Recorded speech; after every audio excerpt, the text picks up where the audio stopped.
We're on lesson 4 of chapter 5, which is direct variation. First, we're going to identify direct variation from an equation. Then we'll identify direct variation from a table, and then a real-world application as well. When you use variables like x and y, for them to be direct variation, all the variables must be proportional. Let's say all these numbers on top are x's, all these numbers on bottom are y's. We see that in this case, y is always 3 times what x is. And that would be direct variation. These are all proportional relationships. 1 over 3 is the same as 2 over 6. 2 over 6 is the same as 3 over 9. 3 over 9 is the same as 4 over 12. This is direct variation. It's varying at the same rate. This would be an example of not direct variation. See, y is only 1/4 of x here, but it's 1/3 of x here. It's back to 1/4 here, but this is definitely not 1/4 either. So since they're not all following the same proportions, we're going to say this is not direct variation. That's the idea of direct variation. So let's see if we can recognize this from an equation. It says tell whether each equation represents direct variation. If so, identify the constant of variation. What we need to do here is to solve the equation for y, meaning I want to get y all by itself. So for example, if it's 2y equals x, I want to divide by 2 to get rid of that multiplication. So I'd have y equals x over 2. Another way to write x over 2 would be to write y equals 1/2 times x. Because I think we've learned by now that dividing by 2 and multiplying times 1/2 gives you the same answer. And this is a much better way to write an equation, 1/2 times x. So how do we know if this is direct variation? Y is always 1/2 of x. Let's plug in a couple numbers. If x was 2, 1/2 of 2 is 1, so we're going to 2 over 1. If x was 4, 1/2 of x would be 2, so 4 over 2. If x was 6, 1/2 of 6 would be 3, so we'd have 6 over 3. You notice how these are all proportional, and you can check with your cross-multiplying method. But we see as y goes up 1, x goes up 2, and it's always the same way. So since these are all proportional, this would be direct variation. And since it's direct variation, we need to identify the constant of variation. And that's actually pretty simple. It's whatever is being multiplied times x to give you y. So in this case, the constant would be 1/2. So we're going to say 1/2 for the constant. So whenever you get that direct variation equation, y equals 1/2 times x would be 1/2. Y equals 2x would be 2. 3x would be 3. So that's just the constant. Let's check out this one then. We need to solve this equation for y, meaning we need to get y by itself. So let's subtract the 1. So we have y equals 2x minus 1. So let's create a table again. Let's say we plugged in 1 for x. If we plugged in 1 for x, it'd be 2 times 1, which would be 2, minus 1, which would be 1 over 1. If x was 2, it would be 2 times 2, which is 4, minus 1 is 3. So when x is 2, 4 minus 1 is 3, so y is 3. When x is 3, so let's plug in 3 for x here. 3 times 2 is 6, minus 1 is 5, so we're going to do 3 over 5. So here are our three proportions. Are these proportional? It doesn't look that way. 1 over 1 would be 1. That's not the same as 2/3, which is not the same as 3/5. So this is not varying directly. It's not direct variation. And there's a really easy way to tell this.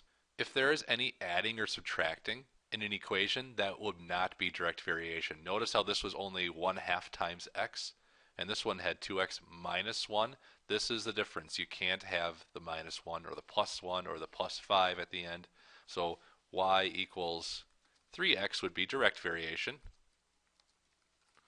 Y equals 3x minus 5 would be not direct. See how that works? This minus 5 ruins it. Here you always have y always being 3 times whatever x is, which is direct variation.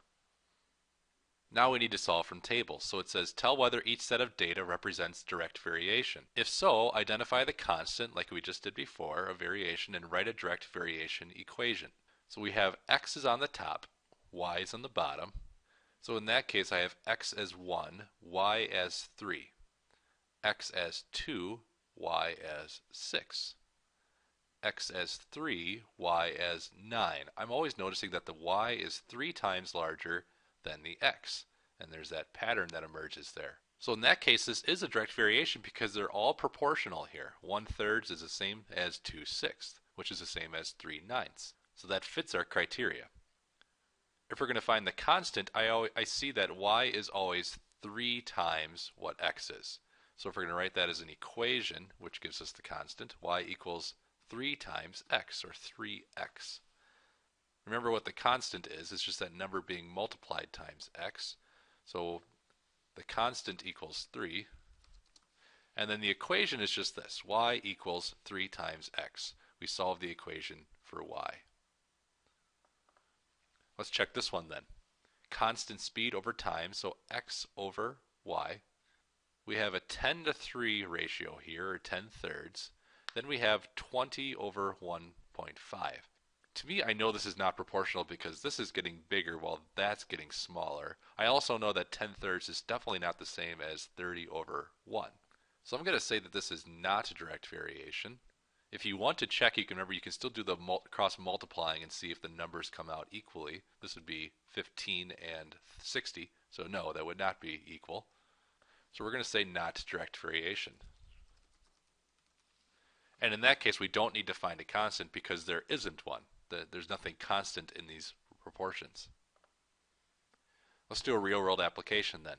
It says an eastern box turtle travels at a speed of about 20 feet per minute. So that's our speed here.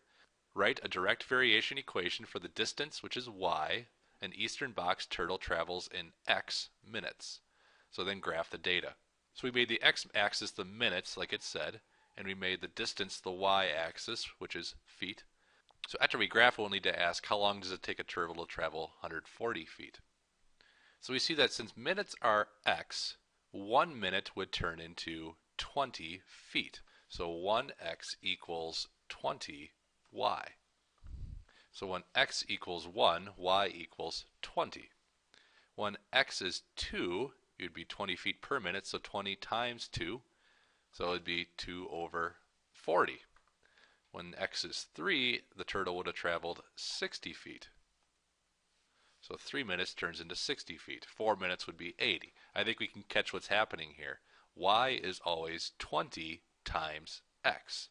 So our equation would be y equals 20 times x.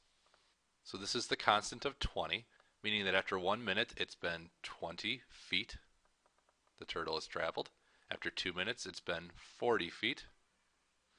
And we're already going off the graph for 3 minutes, so we just have to graph this equation here from 0. So starting at 0, 0, going all the way through here. Now we need to determine how long it takes a turtle to travel 140 feet. Well, my graph doesn't go that high, so that's a little bit of a problem. What I can do in that case, I can plug in the distance, which would be 140 feet, for y, because that's what y is. If I do that, I could actually solve this. So my equation is y equals 20x. So y is a distance, so I'll make that 140. In that case, then I could solve for x, which is the time, and that's what we need to figure out, how long. So I divide both sides by 20.